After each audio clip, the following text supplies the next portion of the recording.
Please join me in giving her a warm welcome.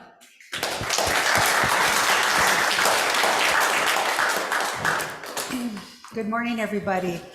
As she said, Lorraine Davis, enrolled member of the Sisseton Wahpeton Sioux tribe, just an hour south of Fargo here. How many are familiar with Sisseton? Raise your hand. How many been there? Drove through I-29? I always like to share what tribe I'm from. Of course, I always like to share my descendancy as well. I think that's important as tribal people because we're not always just from that tribe that we're enrolled in. Sometimes we don't even grow up in the tribe that we're enrolled in. So I always like to even share where I grew up. So I'm actually, as she said, a descendant of MHA Nation, specifically Arikara people of White Shield, North Dakota. My grandmother is from that side and my grandfather is from Sisseton. And just a little inside joke about intertribal warfare a long time ago, Sioux and Arikaras were enemies. So they always tease, you know, how in the world did your grandma and grandpa get together? Because they didn't get along back in the day. So of course that was a long time ago, and today, you know, we all get along. But I share all of that. I did grow up very diverse, and I want to share this because I really like to promote Indigenous and tribal opportunities and economic development. And that's really what I'm about is, and really all underserved populations. I have a heart and passion for helping people that are underserved. And I always felt, you know, growing up, you know, my mother, single parent, when she left my father, you know, they didn't have college degrees. By any means. My father is Mexican American from California, born and raised in Los Angeles until I was 8, and then moved to South Dakota, little Wilmot, South Dakota. Right from there at 8 years old, 2 brothers and my mom, and it was just us 4. And it was poverty was prevalent, and I don't say that in a bad way. The way that we grew up in our poverty, I mean, we weren't compounded with alcohol and drugs or anything like that, although that does happen.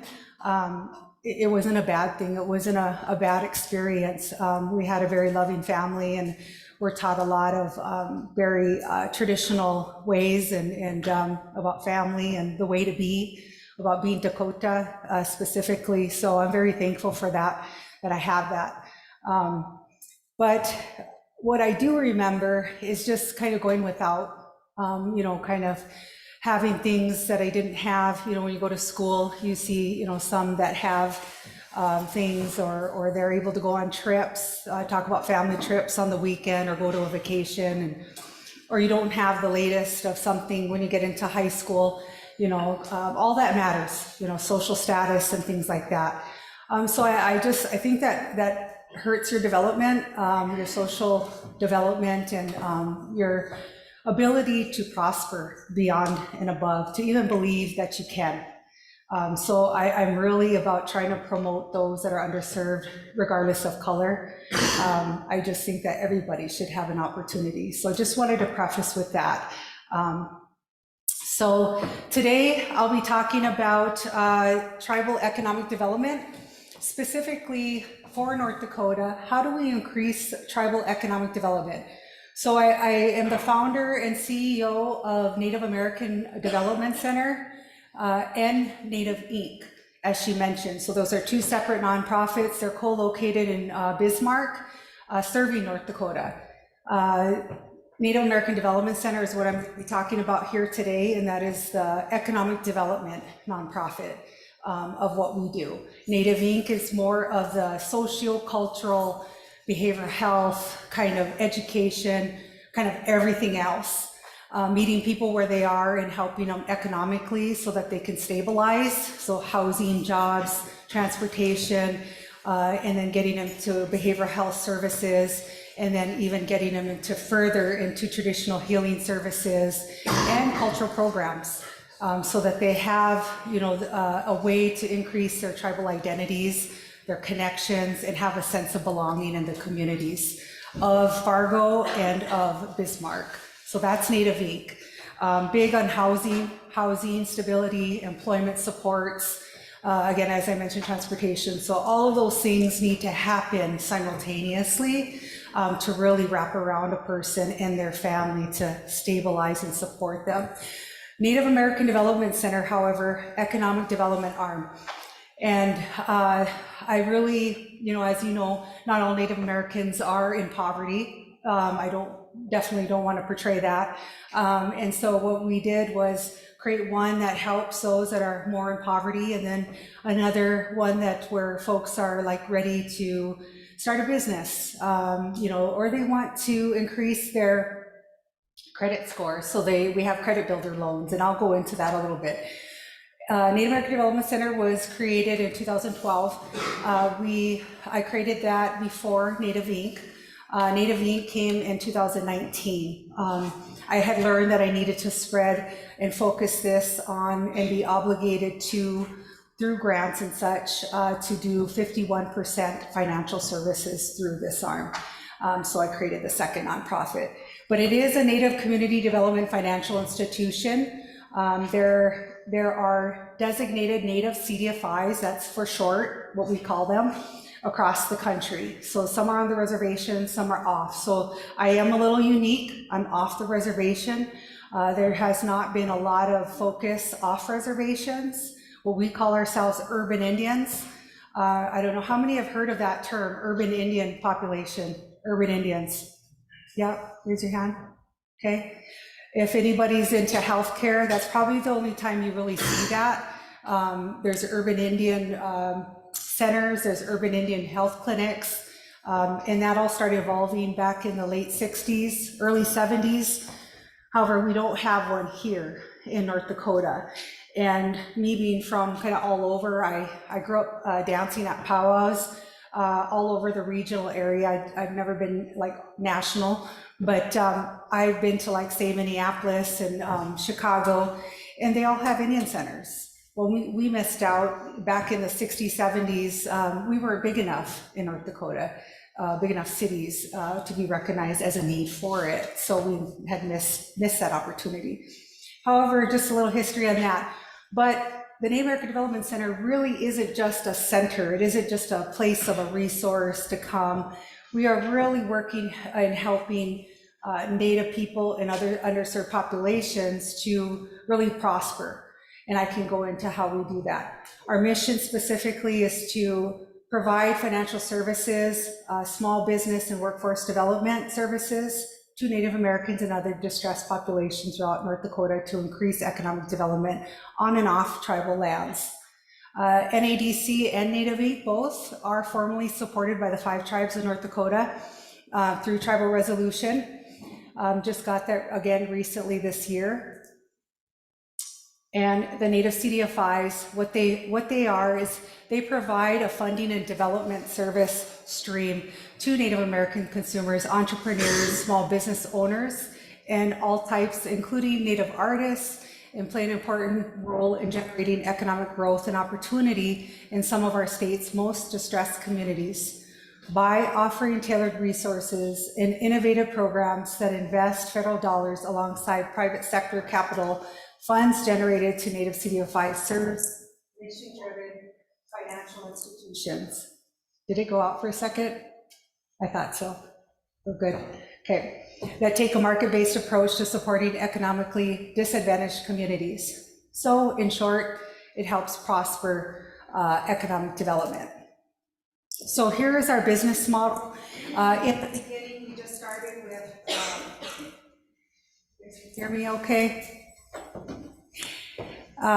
We did start out originally with offering credit builder loans, micro business loans, consumer loans, first and foremost, and financial education and one-on-one coaching. Since then, we started in 2012. We actually didn't start the Native CDFI work until 2015. So since then, we've evolved into providing small business development services. and how we do that, I can go into that a little bit more. Also, we did a feasibility study a year ago, not quite a year ago. We got the results back, and we assessed just the Bismarck metro area, whether we needed a business incubator for Native Americans and other minority populations, and it indicated that we did need one. Also, Native American Workforce Development funded through Commerce, the North Dakota Department of Commerce. We've gotten EDA grants, and then we've gotten the tribal support specifically because Bismarck is closest to Standing Rock Sioux tribe. We pursued a tribal resolution of support from their Economic Development Committee in Standing Rock and got their support. A lot of tribal members from Standing Rock are in the Bismarck area. Talking about those loans, so these are the 3 loans that we still provide today. Micro business loans, so those are smaller than your typical loans that you might get from, say, SBA, the Small Business Administration. How many heard of SBA before? SBA, okay. Yeah, very, very big across the country to access loans. So we're micro to that. So this is more of the smaller types of businesses, you know, trying to help someone get off the ground.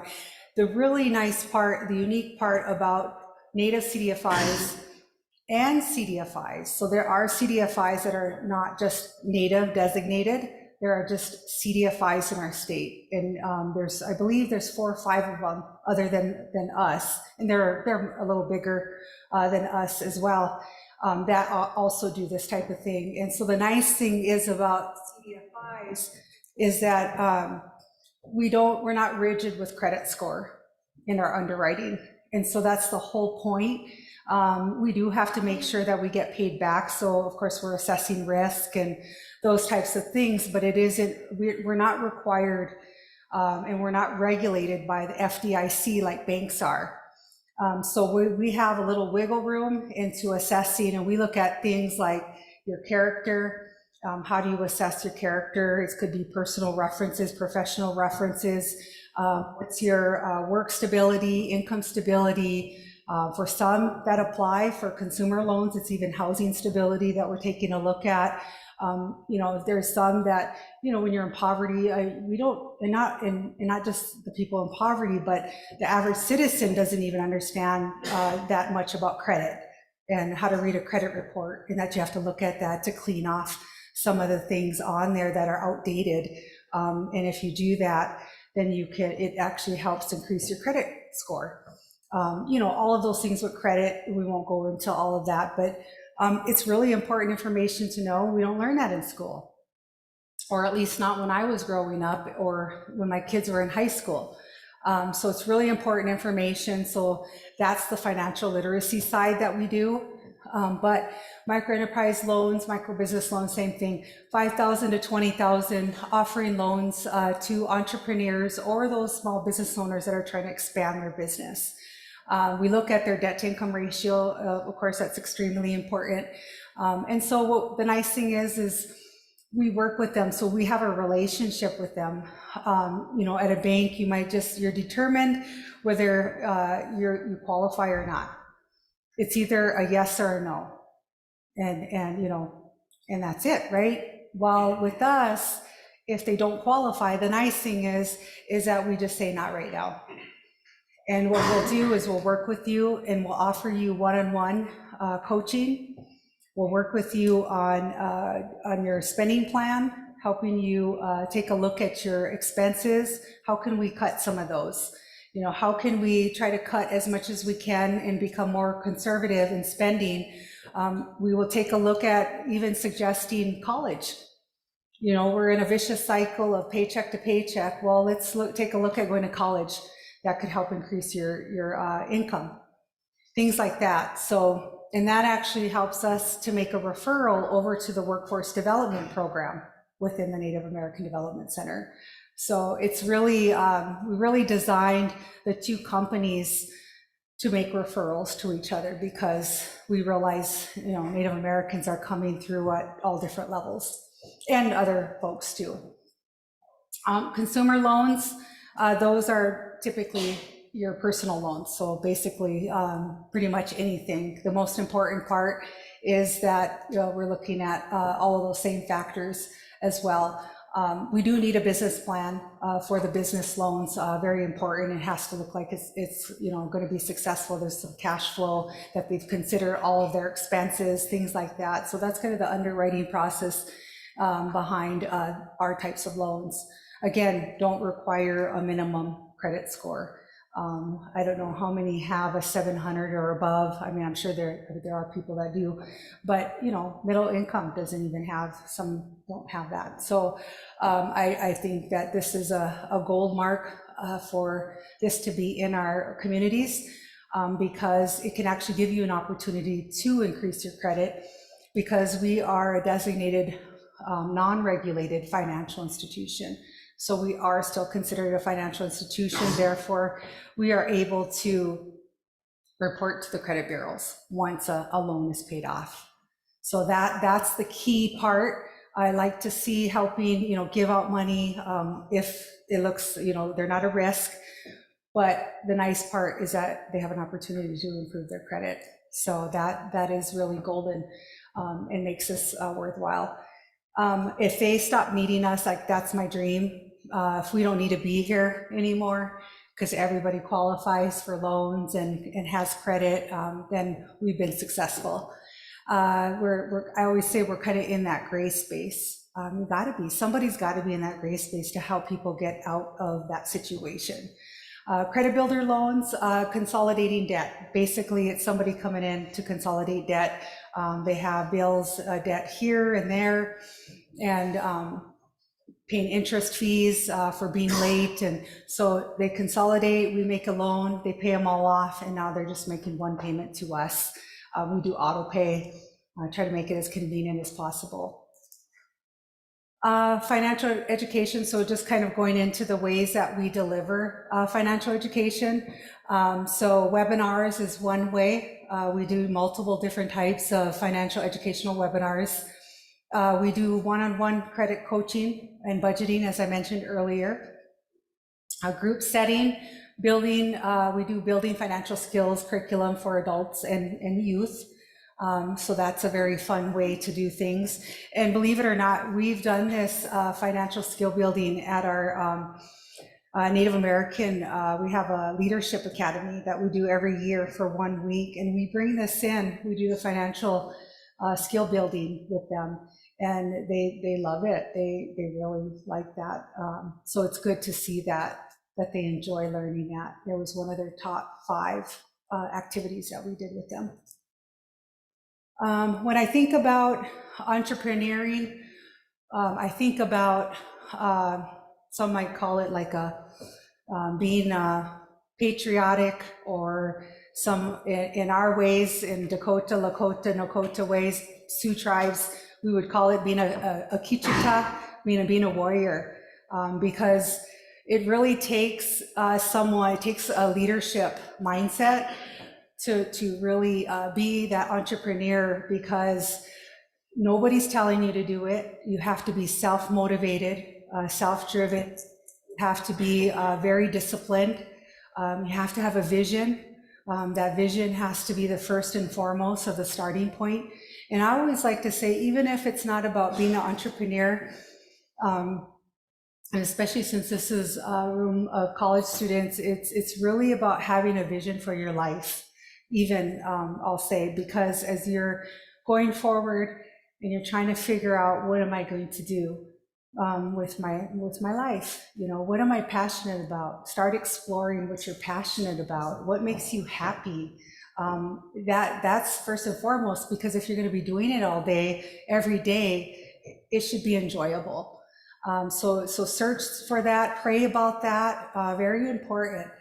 And so vision was very important for me. I had a lived experience, of course, in poverty, reservation, moving to Bismarck 22 years ago. And I was a young adult, and I had one son. And by 27 years old, I was already, I already had been through the bottom of the totem pole, so to speak. I have already experienced so many things probably a average 27-year-old didn't experience. And it's because of alcohol. And I share this publicly because it is really the root of what made me do something about it and change it and break a vicious cycle. And so I said, we need to have something that teaches us, you know, those handouts that are out there, great, it's all needed, but we need to be taught how to, you know, how to build credit, how to manage a budget, how to, you know, what is the whole meaning of economics and just basic things like that, because we all don't start from the same place. I mean, if we can step back and look at our history, Native Americans, that was the monetary system wasn't ours. That was placed on us. You know, so look at the history, historic information is important, but we had an economy. You know, we thrived and we survived through the buffalo, and we bartered with French traders and things like that. And intertribally, we shared and bartered that way. And that was our economy. So there was never a dollar ever brought into existence in the way that we survived. So just think of it that kind of way, is that, you know, we need still to be taught. We all don't start from the same place. And there is an intergenerational wealth, right? We don't have that basic foundation that we had any wealth monetarily at some point. So to think of it, to try to compare, then it makes sense why we are more disproportionate in poverty than, you know, a non-native, I'll say. Skill building, so education, as I mentioned, how important that is for fostering entrepreneurship, skill building, character building, as I mentioned before, just having that tenacity, you know, and what comes with that tenacity just doesn't come on its own. It'll come if you have a vision. You know, you have a vision, you see a need in your community, might be in your state, might be for the region, could be nationally. You know, what is it you see? Everybody's got gifts. And, you know, so just be aware, you know, assess those things as you're going along. And if it matters to you, that's probably a passion. So become aware of that. I had to learn going fast forward and then looking back, and I was like, that bothered me because I was passionate about that, because I was affected by that. Had there been something in Bismarck, I wouldn't have had to been homeless and living with this friend, that friend, this friend, that friend, up until I finally got my own place. You know, and I was a student. I had to wait for a public housing voucher. And so that there's a whole story to that, but why I created Native Inc. But this was a part of it. After I had achieved recovery and, you know, that journey, then I finally, you know, got my higher education, got my bachelor's, ready to get my master's, and my first master's. And then I was saying, well, here I am, you know, my salary's increasing, and, you know, my job, my career, I'm married, have a couple kids by now, 3 kids by that, I think. And then I'm like, I don't know anything about my credit. I'm ready to buy a home now. You know, this should all align. Like we're advancing and we're doing all of this that we should, but there's no place that teaches you about credit. And then here I am, like, and then you start finding out about that as you apply for a down payment for a home, and then you find out, oh, it's not high enough. Oh, okay, try back here in about a year. So trying to figure that out. So this is why it's so important. Because when you're an entrepreneur, you're going to at some point need a startup loan.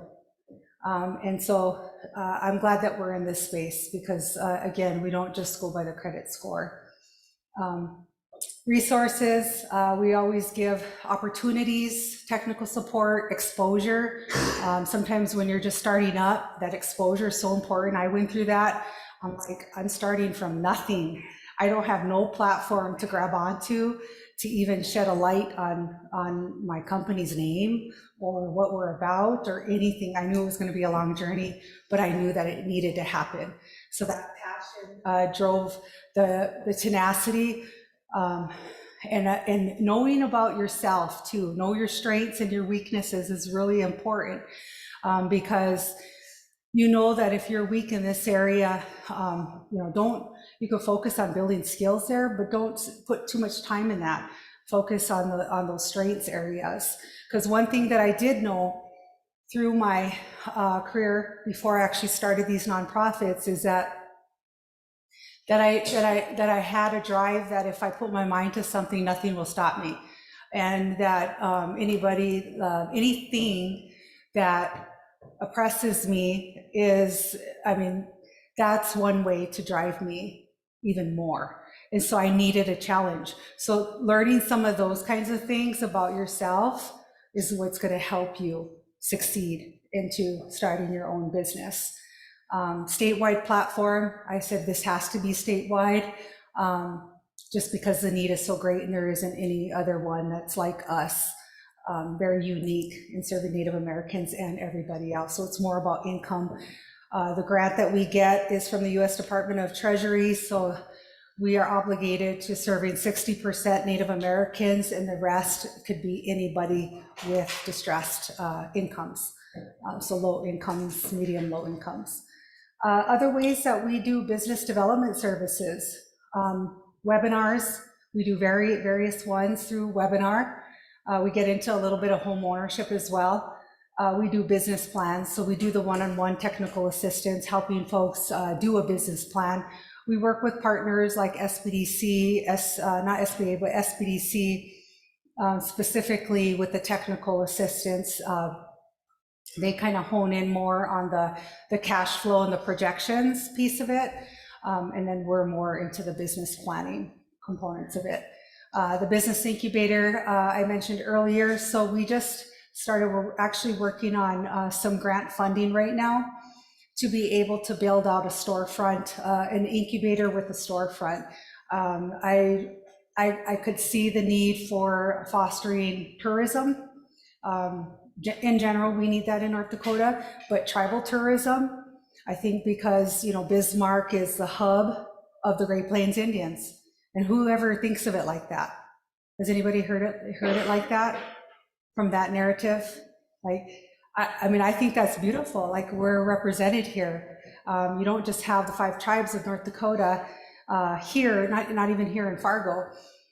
It's really the Great Plains Indians that you have. It's tribes from all over, from Minnesota and the surrounding states, of course, South Dakota, Montana. So it's really a different approach. Bringing our approach and worldview into how we do things is really important, so that we can be successful. But bringing in some of those Native artists, bringing in some stores, it might be Pendleton blanket, star quilt blankets, it might be ribbon skirts, just Native American fashion is really becoming popular now. They're even getting into face makeup products and things like that. So having a storefront, giving that opportunity for everybody to enjoy, Indigenous populations. Supporting a strong workforce and work ethics, higher household incomes. So this is our workforce development initiative. So we're even coaching through that process. Trying to get folks into a job. A lot of the times what we're doing is we're trying to get them motivated. Right now is a huge time because we had COVID. A lot of people are on unemployment, and so they don't want to go back to work. Hard to fill in jobs.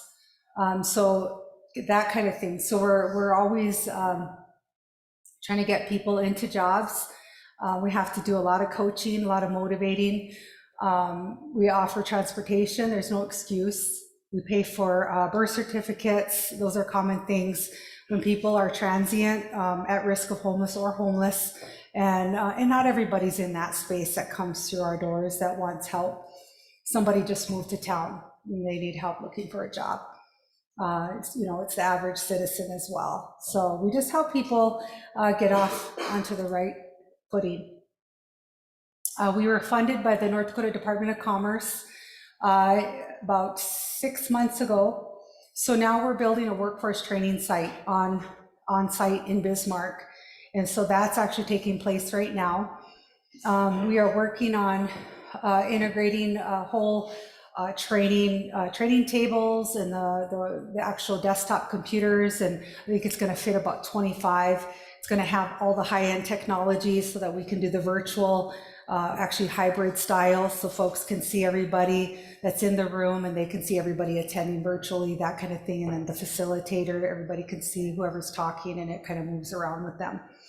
So that's been ongoing effort, and I think, you know, will help folks because we're big in housing with Native Inc., the other company, and so many are coming in for rental assistance. And typically it's that what gets people through the door, and then that's how we start helping them with the job and everything else. MOU with Bismarck State College, that's our starting point. They initiated that partnership before we even got this grant, so that's so that came into play immediately. They are very much trying to target Native American students to their college. So they had reached out, it was actually towards the end of COVID. So we just pursued that partnership, but we are looking to partner with the rest of the colleges as well. Whoever wants to partner, see it as a good fit, we are looking to do that. And this is just a little snapshot of the training site that we're building out right now. Of course, it's not nice and colorful to see everything the way exactly it'll look, but it'll give you an idea of the setup that'll be on site at Native American Development Center in Bismarck. Just some of the in-demand occupations. We're doing college readiness and career readiness through this workforce development grant. So these are some of the on-demand occupations working with the Department of Commerce. This is their spread or their sheet here, and this is what we're following, trying to help folks get into these areas. So we are recruiting talent and trying to streamline folks into college and then getting them into the workforce areas. Of course, we're not going to push anybody going into something they don't want to go into, but we just kind of offer these right up front, and then we'll guide them to whatever they want to participate in or go into. We did do a feasibility study, as I mentioned earlier, and I just wanted to share just a little bit about that. We had a consultant called Sweetgrass come in.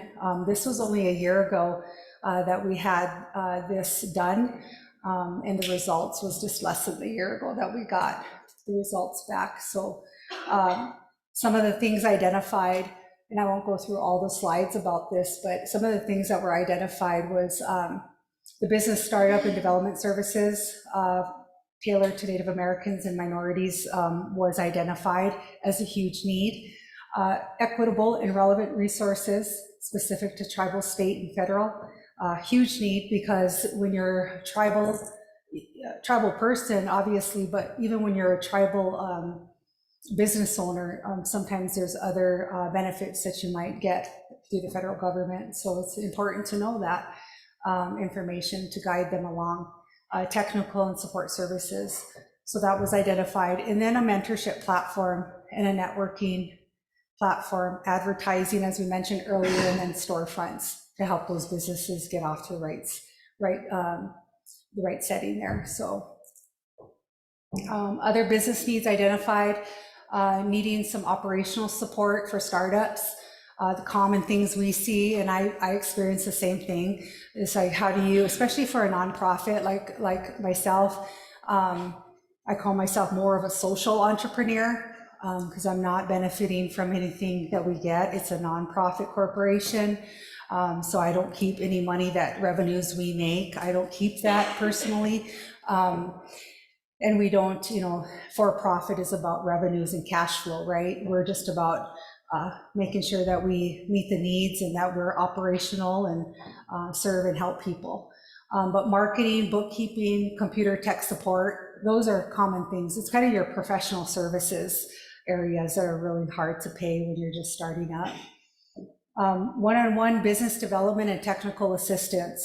That was a big need identified in the study as well. And then of course, business loans just in general.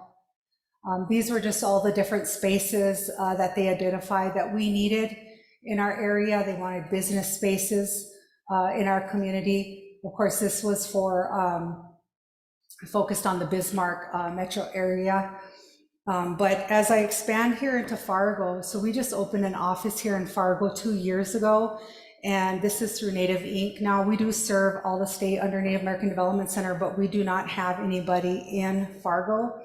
But through Native Inc., we have 4 staff here in Fargo. And we were housed in the Downtown Engagement Center and offered free rent. And we got to know a lot of the other agencies. There's other agencies that are in that space, so we got to know a lot of them, partnering with them and so forth, and being a stakeholder together and trying to address a lot of issues. But what we found out was that there was a lot of people coming through there that were not trying to help themselves. They are still struggling with alcohol and drugs, and so we see that as more of like a crisis response center, and that's not our approach. That's not our business model with Native Inc. We want to help people who want to help themselves. We want them that just want that guidance along the path to achieve that. So we moved out of there. But spaces, looking at Fargo, what does Fargo need? So now that we have our own space, October 1st, we just moved into our own space. It's about 3,500 square feet. Not too big, but it's enough space for growth, more offices that are not filled right now, so we can grow more, and then just a communal space so that we can start doing things that Native Inc. does in Bismarck, which is different kind of Native American curriculum programs for parenting, for healthy relationships, for recovery. We had a ribbon skirt making class. It was overcapacitated. We had to turn people away and tell them to come back in November. We're doing it again. We're going to do ribbon shirt making class. We do regalia making classes, hand drum making classes. So what we're doing, we've evolved. We've been doing this for about almost 2 years straight. And it's growth. It's grown. Now we're at a point where Fargo's been asking for it, waiting for it. So we're starting out with this space, and then we'll be able to start doing that here in Fargo, actually starting in November. So you can definitely follow us. And why I share that is because that is really important to being able to foster business development, specifically to Indigenous populations. There's a lot of Native American artists, and so we can help streamline that effort and get them opportunities. We're already doing that in Bismarck. Now it'll start happening in Fargo. We start getting them exposure. They're coming in teaching classes. So those are Native artists that are coming in to teach all those different classes.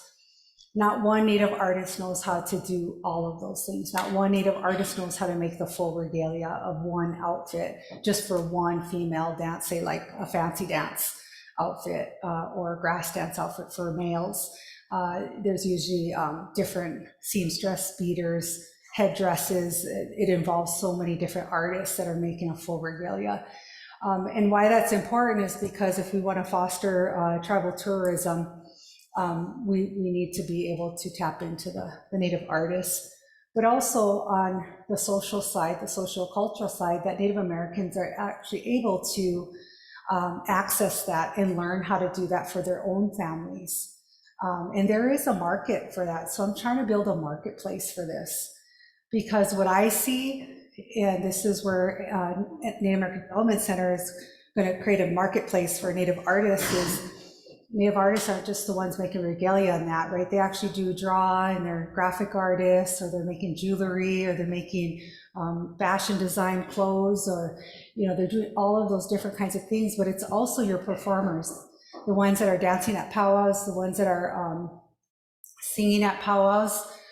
There's not a marketplace. So there is in the summertime, typically locally every weekend at all the tribes around us. They have a powwow every weekend.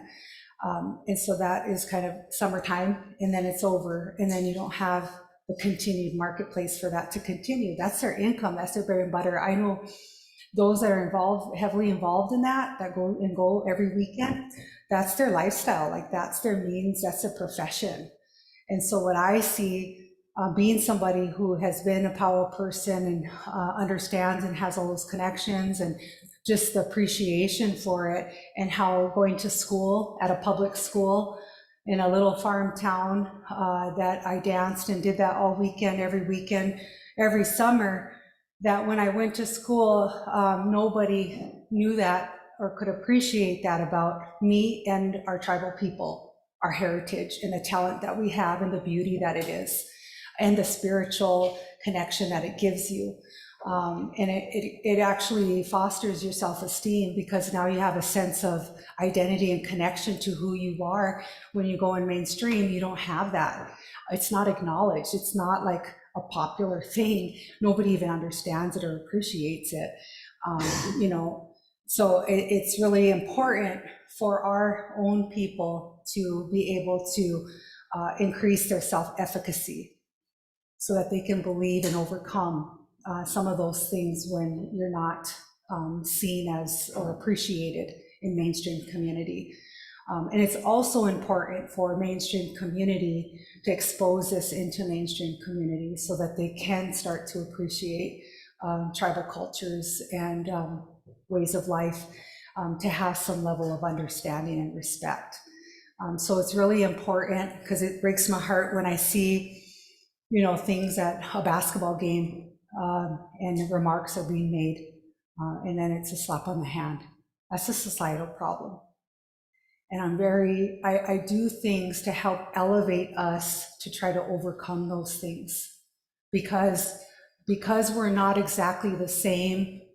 We don't always, you know, we're not, and it won't be. We're designed to be different, and that's okay. But why does it have to be that because we're not the same, we're less than? You know, because, you know, and that's, you know, and that's how, as a group, and then I see kids try to fit in and struggle. I see a lot of things. I've been through them. I'm watching my kids go through them. I've seen other kids leading a Native organization, leading community needs assessments across the state of urban areas, a lot of results that come out and reveal that. So it's really important for us to help educate our own into being successful in these things, and really honing in on one-on-one, give them the support, platforms, motivation, opportunities, so that they can be you know, successful just like everybody else. Services and programs, of course, a lot of the things we talked about already, just revealing in the results here. Just really need a lot of like professional development, coaching, and support. Roadblocks, kind of some of that adding on to what we were just talking about.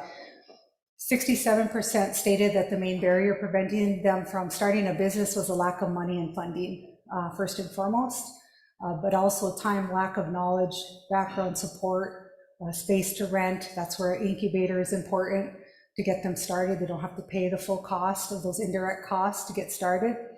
But also it says that local entrepreneurs and business owners would benefit from having an incubator to address their needs for training and tech support, loan and lending support, and physical spaces to rent.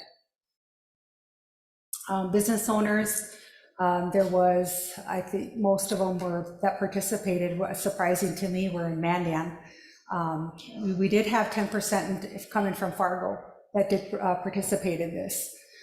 Business types included currently a business owner. These were a business owner that were included in on this survey. Retail, trade, arts, entertainment, recreation, professional, scientific, healthcare, social services, education, construction, utilities. So basically a good roundabout of different businesses that were involved in this study. Business stages, we won't go into that too much. The community needs assessment, kind of tailoring back to what we were just talking about with artists and things. First choice that was mentioned by participants was that we needed an indoor gymnasium. And I made some comments at the end that that need has still not been met. It is something I'm working on right now. I'm working on, I talk to legislators, I go up and testify, I educate them just about Native Americans in general. built a lot of relationships with them that are as friends, so that we can talk and have those discussions, so they can ask anything and not worry about offending. We open that dialogue to understand each other. I do learn a lot from that.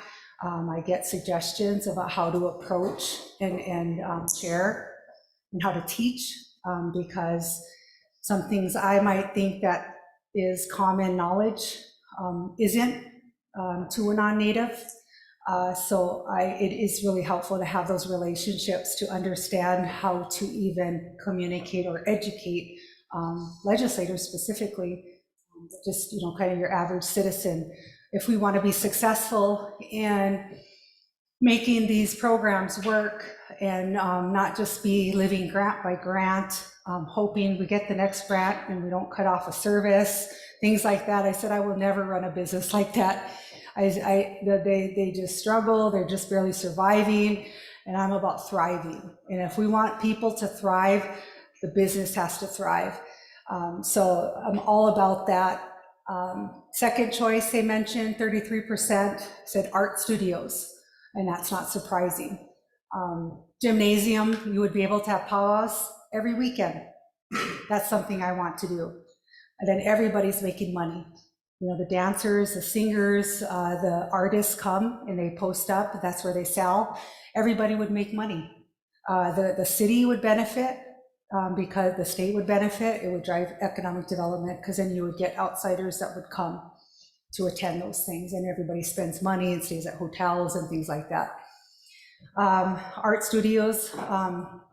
So we're currently using our space as kind of an art studio. It's not formally an art studio, but I could see us going into that direction. We get the right funding that we need to be able to do that. So then these artists are teaching at the art studio, and it would be the right setup, because we're teaching people how to dance, the different dances that there are.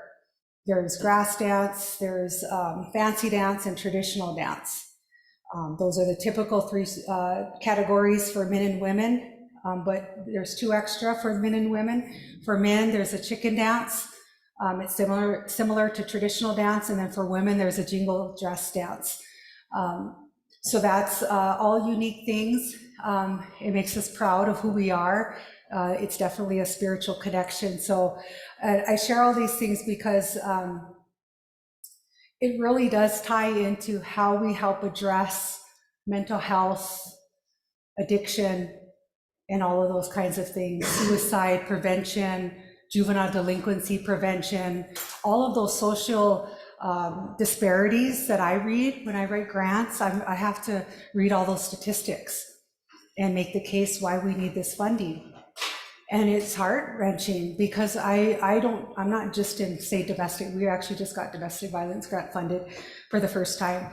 But all of these spaces we're in, serving all kind in a variety of ways. Nobody has that scope. Nobody, because somebody who's in, like, say, domestic violence, they only know the statistics about that issue. They don't know about every single one, and that we're disproportionate in all of them. And so when you look at it from a macro level, that's what I educate legislators on. This is why investing into an entity to help break those cycles, so you have strong workforce, strong entrepreneurs. I mean, it comes through people. We can't have that unless the people are strong, not broken. So just a lot of information about spaces. Just my point is that tribal values is very important into helping entrepreneurs and taking that approach and helping them find the path that works for them, because remaining true to their tribal identities is really important, whether they want to work and build something on the reservation or off the reservation. All of those factors are really important. So guiding them in business development supports is instrumental. So all of our partners, these are resources and partners, so a lot of them that we had. And I just wanted to share all of that work. Talking to legislators, sometimes you think like it's so much. but is worth it because we just got, for the first time, got legislative funding to the Native American Development Center to host a first ever state-funded tribal economic development conference. So it's a big success, and that's, I want to leave you guys with, is it's through relationships that we're successful in anything, not just business, but in anything that we do. So just because you don't understand someone, or, and I'm not just talking interracial, but you don't understand somebody, it's being able to have that emotional intelligence to overlook that, those nuances or things you don't understand that you're not familiar with, so then you kind of slide it or don't want to talk to it. You have to be developed and emotionally intelligent, and that's really important. It's through relationships. So building on that is what I want to leave you guys with. So I want to leave a few minutes for questions and answer period. So does anybody have any questions about anything? There's no dumb question. I'm more familiar with Wisconsin. We just moved here a year ago from there. Okay. But the Oneida-based rebate area, down here, slightly more north, a lot of economic development there are based upon spin-off creating businesses from the gambling revenue. Oh, sure. Yeah. You help jumpstart activities. That makes sense. Are you able to partner with a business that is your scope, or partner with tribes to help you build businesses that need resources available? That is something that I know that we can do, but it takes buy-in by the tribes. And so I'm spending a lot of time at legislature. There's not enough for me to go around, because that is talking to, and it's not that it can't be done. It is a goal. It is a goal. And I don't cross-check that off because I don't have time. It's got to happen. And I've had conversation with some tribal leaders, individually, one-on-ones, and they have great ideas, but they have to get the support of all the whole tribal council. So the tribal chairmen will say, yes, we need to do that, we should do that, but it's got to be the collective tribal council. So a lot of politics are involved in that. It just seems like workforce development, credit improvement, are all things that are would be very beneficial. Yes, definitely. So I feel like I complement tribal economic development. I complement that work because our people are transient. They're bouncing back and forth between reservations and urban areas. So at point in time, I might not be on the reservation, but I hope that I make some success off the reservation with tribal people and other populations, that they start to want to partner. So I have to, kind of like what I did with legislators, I had to prove myself, do well, do what I do well, and then also show that you could manage money, administrate successfully, all of that, so that they can gain confidence then to take that next step to say, hey, maybe we can do something with you. So that's what I've seen to be successful. Thank you. Yeah. I'm question about micro business loan or credit rating. Yeah. So, for instance, if a student apply for a specific amount, what is the payback period and what is the interest? Is it compound or specific interest? Yep, specific interest rate, 4% for micro enterprise loans, just flat, which is, we're again, not like the banks where they kind of do options of various or flexible rates. It doesn't, it's 4%. And then the terms, it's really dependent on helping the entrepreneur be successful. So the monthly rate, we look at the debt to income ratio to kind of offer what term periods it would be. So it's not set in stone of that this has to be paid in 5 years or 2 years or anything like that. It really depends on what's affordable for that entrepreneur so that their monthly payment aligns into that debt to income ratio that they can pay it, that they're ability to pay. Anybody else? Yeah. So the tribal economic conference, what's your hopes for that? Like, what's success look like for that conference? Really to get everybody I see it as an opportunity for tribal economic development. So bringing non-native entrepreneurs, small business owners, manufacturers into a space where they can meet tribal entrepreneurs and business owners and tribal leaders to build it's networking, because it always starts with relationships first, and then the educational component, so that we're bringing in new ideas, innovation of economic development. I participated in the Native Nation Rebuilders Program back in 2012. Let's see, 10 to 12 or 12 to 14, I can't remember. And the Arizona State University has a Native Nations Institute. So their focus is they do all their education on tribal economic development. So they bring standards approach and innovation approaches of successful tribes of what they've done in tribal nations with economic development. So that would be something to bring forward into that space too. But first and foremost, that designing process hasn't even happened yet. We haven't even got the funds sitting in our account right now at the moment. So it's in procurement process. So we're gonna bring together a committee, a planning committee with tribal leaders and non-natives and that are in this space in commerce to help build that out. But I do see the need for networking because I think that building relationships, but then also bringing that opportunity, I think, for non-natives to work with tribal people. Like you said, to offer that opportunity to do work on the tribes, because I know that banks, it's hard for banks to go on to doing, putting themselves out there on the reservation or making business loans out there because they're sovereign. And so if they don't make their payments, they can't get their money back.